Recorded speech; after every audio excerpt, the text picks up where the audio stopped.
Hello and welcome back. I've only just finished recording the last episode about 5 minutes ago, but never mind. This is part 3 of the Stanley parables. Let's get on with it. Again, I'm going to skip the cutscene at the beginning, because I'm Stanley, and we all know that. Even though I love this song. This is yeah. Stanley decided to go to the staff lounge to check on his co-workers. He never functioned well by himself and constantly needed support and guidance from others, so the thought of total solitude was terrifying to him. When Stanley came to a set of 2 open doors, he entered the door on his left. One, two.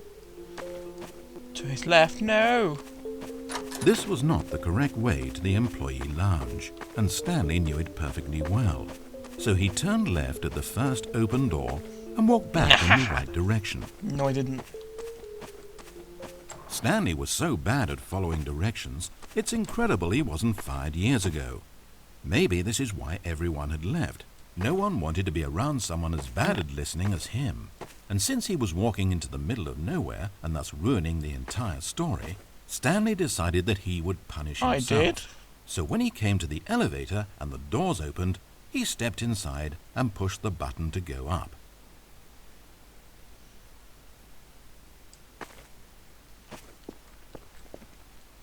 Up or down? Up or down? Right, down. I hope I rush down then. Oh, Stanley. You know, you really aren't going anywhere, and I don't say that deceitfully. I truthfully mean that there isn't a story down here. The story was back up where I told you to go in the first place. Right now, you're just running around looking at empty halls. And frankly, that's perhaps even more infuriating for me. So why don't you throw me a bone, give me a chance, and just let me tell the story I want to tell, No. Well,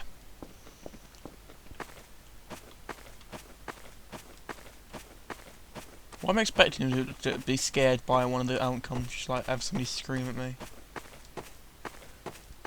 Now listen carefully. This is important. Stanley walked through the red door. So many decisions. This way. Aha, perhaps you misunderstood. Stanley walked through the red door. Red door. He'd walk through the blue door again.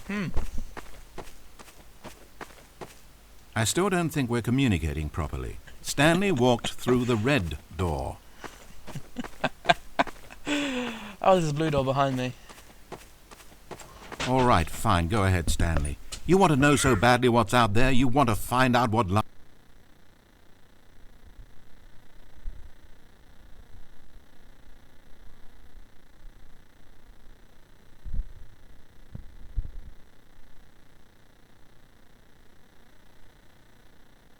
lies at the end of this road you've chosen? Well, don't let me stop you.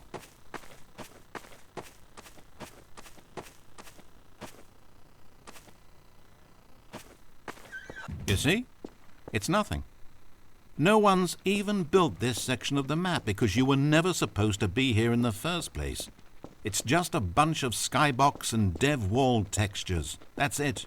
Is this what you were looking for? Was it worth ruining the story I'd written out for you? I put a lot of time into that, and now well, here you are now, just looking at nothing.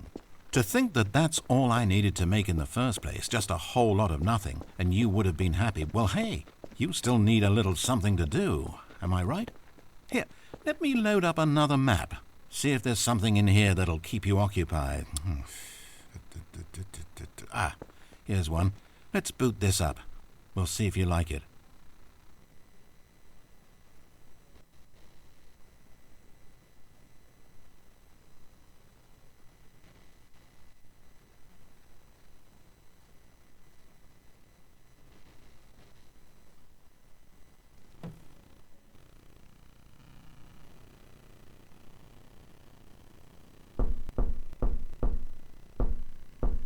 Well, Stanley, is this any better? I don't know why it would be. This map wasn't even made for you. At least I created a world specifically with you in mind. I wanted to make you a leading man. This one, well, I'm afraid you're on your own there.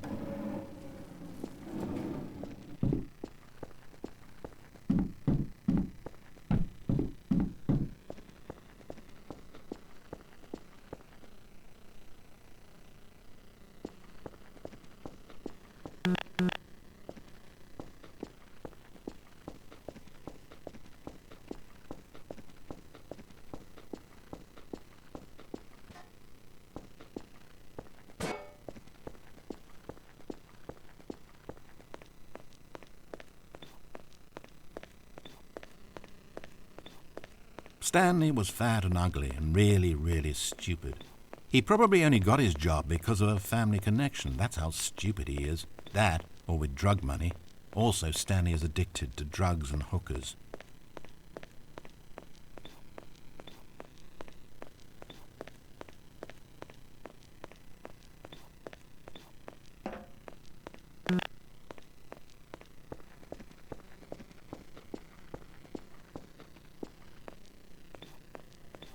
Hold up, passport. I spent so long talking about you. Why don't we just take a break from that and talk about something else for a change? Let's see. Well, according to Wikipedia, more than 90% of the night sharks caught off northeastern Brazil contain mercury concentrations higher than that considered safe by the local government. Now, this is fascinating. Don't you want to know more about the night sharks? Oh, no, of course not. All you want to hear about is yourself, isn't it? Well, fine. You haven't listened to me once so far. I can't expect you to turn that around now, can I?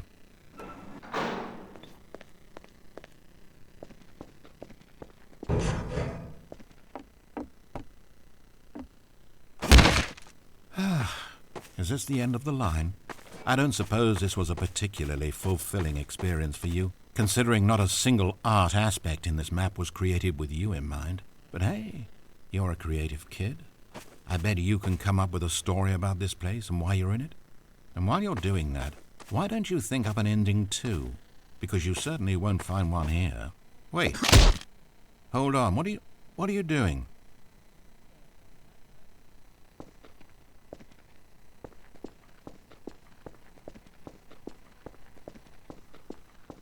Stanley, don't do that. I can't follow you there. I can't help you. How will you write a story without me? You can't do it, you know that. Stanley, come back.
It's sad, I know, but all stories must come to an end.